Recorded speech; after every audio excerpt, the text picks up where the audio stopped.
अवधूत चिंतन श्री गुरुदेव दत्त श्रीमद परम सद्गुरु वासुदेवानंद सरस्वती स्वामी महाराज की जय।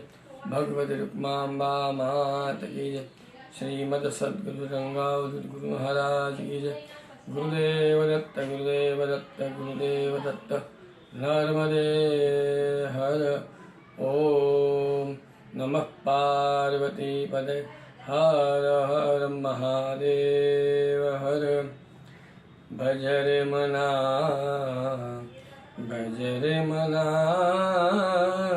दत्त दिगंबर। भजरे मना दत्त दिगंबर। भजरे मना दत्त दिगंबर। भजरे मना भजरे मना भजरे मना दत्त दिगंबर। भजरे मना दत्त नामैव नामैव नामैव मम जीवनम्। कलौ नास्तेव नास्तेव नास्तेव गतिरन्यथा। गुरु महाराज बापजी નારેશ્વરમાં આવ્યા ત્યાર પછી નારેશ્વરમાં દત્ત જયંતિ મહોત્સવ ખૂબ ઉત્સાહ અને દબદબાભેર ઉજવાતો થયો। અનેક લોકો દત્ત જયંતિના દિવસે આવે, મોટો મેળો ભરાયો હોય એવું લાગે। એમાં ગુરુ મહારાજ પોતે જ એ ઉત્સવની અંદર ઉત્સાહપૂર્વક એ પોતે ઉતરતા। આ દિવસોમાં જે દત્ત નવરાત્ર આવે એ પણ બાપજી પોતે દત્ત નવરાત્રમાં અનુષ્ઠાન કરતા અને દત્ત ભગવાનનું પ્રાગટ્યોત્સવ ખૂબ આનંદપૂર્વક બધા ભક્તો ઉજવતા। કહેવાય છે કે ગુરુ મહારાજની પાસે રહેનાર નજીકના સેવકો એમનામાં એવી એક માન્યતા કે જે વહેલા ઉઠી જાય એ બાપજી ગુરુ મહારાજને ખૂબ ગમે। એનો અર્થ એવો નહીં કે મોડા ઉઠે બાપજી નથી ગમતા, પણ જે વહેલો ઉઠી જાય બાપજીનું કાર્ય બધું જ વહેલું સવારમાં થઈ જાય। દત્ત જયંતિનો દિવસ હતો। ગુરુ મહારાજ વહેલા ઉઠી નર્મદા કિનારે સ્નાન કરવા ગયા। ઉત્સવમાં ઘણા બધા માણસો ભેગા થયેલા। એમાં આપણા નારેશ્વર સ્થાનના સર્વ ધર્મ કર્મના આચાર્ય પૂજ્ય શિવપ્રસાદ જોશીજી એ પણ ત્યાં દત્ત જયંતિના પ્રાગટ્યોત્સવની અંદર પૂજા માટે આવેલા। બાપજીને સવારે વહેલા 5 વાગે એમને વહેલી પૂજા કરાવવાની અને ભગવાનની પ્રતિષ્ઠા કરાવવાની। એટલે જોશી કાકાને પણ વહેલું ઉઠી જવું પડે।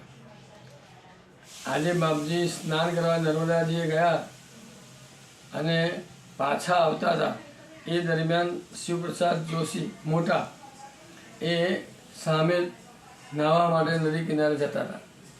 બાપજી એમને સામે મળ્યા તો બાપજી મોટાને કહેવા લાગ્યા, જોશી બહુ નદી કિનારે રોકાશો ના, આજે તો હિમ પડ્યું છે, ખૂબ ઠંડી છે, જલ્દી પાછા આવો, માજીને ત્યાં હું તમારી રાહ જોઉં છું।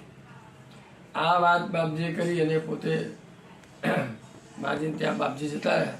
અહીંયા શિવપ્રસાદ જોશી એ નદી કિનારે સ્નાન કરે અને જલ્દીથી બાપજીએ બોલાવ્યા એટલે પાછા ત્યાં માજીને ત્યાં આગળ આવ્યા। તો જ્યારે એ આવ્યા ત્યારે બાપજીએ તો એમને તપાડવાને માટે સગડી સળગાવેલી। સગડી ત્યાં સળગાવી અને બાપજી પોતે બેઠેલા અને જોશીજીને કહે છે, બેસો જોશી અહીંયા। એટલે જોશી કાકા થોડુંક મનમાં એ થાય કે બાપજી બેઠા છે ને માથી તપાતું હશે, પણ બાપજી પોતે જ એમને આગ્રહ કરી કે ના બેસો, તાપ મારો, તાપ બહુ ઠંડી છે, બહુ હિમ પડ્યું છે, એટલે બધા વહેલા નવા જાઓ છો તમે। પછી મા રૂકમાંબાને કહે છે, માજી એમના માટે ચા બનાવો। જોશી કાકાને તો મનમાં એવું અષ્ટામણ થાય કે આ બાપજી કંઈ બધું મને આવું કરે છે. પણ બાપજીએ રૂકમાબાઈએ ચા બનાવી અને ત્યાં મૂકી અને જોશી કાકાને એ પોતે બાપજી બેઠા અને ચા પીવાનું ગમે નહીં તો બાપજીએ આગ્રહ કરીને કહ્યું નહીં પીવો, હું બેઠો છું, પીવાની છે, પીવાય. અને એમને નથી પીવી છતાં પણ એમને પીવી પડી.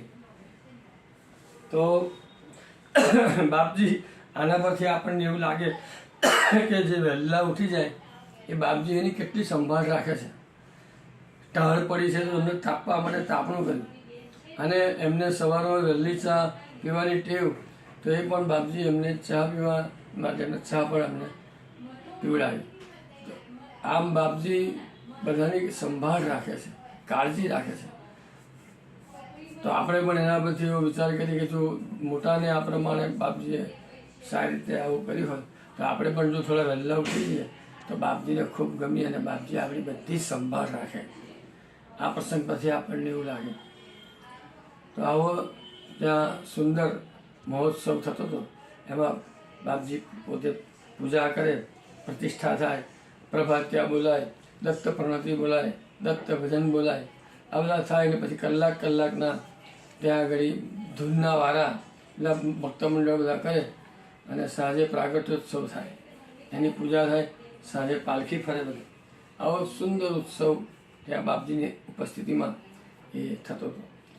બહુ માણસ ભેગું થયું. છેલ્લે તો કંઈ 60 કળશીનો લાડુ બનાવેલો ને એટલું માનવ મેળવણું ભરેલું. બાપજીને થયું કે આ બધા અહીંયા કંઈ આવે છે એના કરતાં ઉત્સવનું વિકેન્દ્રીકરણ કરી દઉં. બાપજીએ બધાને કહ્યું કે ભક્તોને આદેશ આપ્યો કે તમે પોતપોતાના ગામ દત્ત જયંતિ ઉજવો. હું વિના આમંત્રણે ગમે તે ગામમાં હું ત્યાં આવીશ તમારે ત્યાં. એટલે તમે પોતપોતાની રીતે બધા જયંતિ ઉજવો. અને ભક્તોમાં એટલો ઉત્સાહ વધી ગયો એટલે ગુજરાતભરની અંદર ઠેર ઠેર દત્ત જયંતિ ઉજવાવા લાગી. અને એમાં દત્ત જયંતિ મહોત્સવમાં બાપજી ઓચિંતા જ તે ભક્તમંડળની વચ્ચે જઈને ઉપસ્થિત થઈ જતા હતા. આવી તો બધી એ બાબતની પણ ઘણી બધી વાતો છે એ આપણે ફરી કોઈક વખત કરીશું. અવધૂત ચિંતન શ્રી ગુરુદેવ દત્ત.